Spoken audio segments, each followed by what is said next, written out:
కొంతమంది నర్సింగ్ కూడా తెలియదు, నర్సింగ్ కూడా చదివి ఉండరు.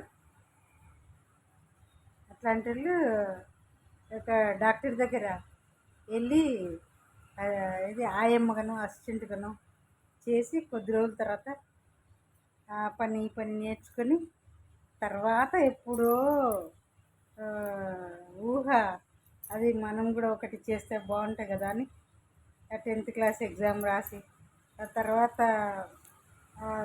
కొన్ని పాటలు పడి అవగాహన వచ్చిన తర్వాత వాళ్ళు వీళ్ళు చెప్పిన తర్వాత కొంచెం తెలుసుకొని డాక్టర్ అవతారం ఎత్తుతారు, ఆర్ఎంపీ డాక్టర్ అవతారం ఎత్తుతారు.